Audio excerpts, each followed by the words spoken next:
పవన్ కళ్యాణ్ కూటమి నుంచి విడిపోతే వచ్చే ఎన్నికల్లో తమకు అవకాశం ఉంటుందని ఆశపడుతున్న వైసీపీకి జనసేనాని ఎప్పటికప్పుడు షాక్ ఇస్తున్నారు.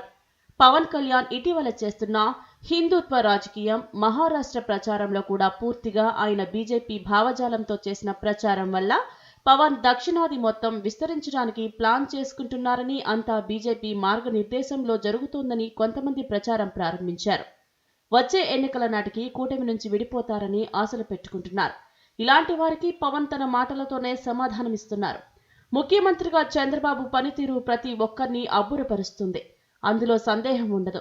ఆయన కింది స్థాయి ప్రజల్ని ఎలా డీల్ చేస్తారో, ఉన్నత స్థాయిలో పారిశ్రామికవేత్తల్ని ఏపీకి తీసుకువచ్చేందుకు వారి స్థాయిలోనే డీల్ చేస్తారు. ఆయన దగ్గర నుంచి నేర్చుకోవాల్సింది చాలా ఉందని అందరూ అనుకుంటారు. పవన్ కళ్యాణ్ కూడా అదే అనుకుంటున్నారు. అందుకే చంద్రబాబు తప్ప మరొకరు ఈ రాష్ట్ర సీఎం అనే భావన రాకూడదని ప్రకటనలు చేస్తున్నారు. కూటమి విచ్ఛిన్నం అవుతుందని ఆశలు పెట్టుకున్న వారికి ఎప్పటికప్పుడు షాకులు ఇస్తున్నారు.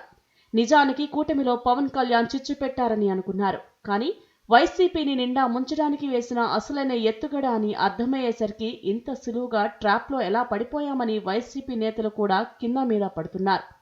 పవన్ కళ్యాణ్ తన ఆవేశంలోనూ అసలైన రాజకీయం చేస్తున్నారు. వైసీపీకి ఇది అత్యంత క్లిష్టమైన సమయం అని గుర్తు చేస్తున్నారు. అదే సమయంలో కొంతమంది వైసీపీ ట్రాప్లో పడే జన సైనికులు పవన్ సీఎం అనే కామెంట్లు చేస్తూ ఉంటారు. అలాంటి వారికి పవన్ తన వ్యాఖ్యల ద్వారా సంకేతాలు పంపారని అనుకోవచ్చు.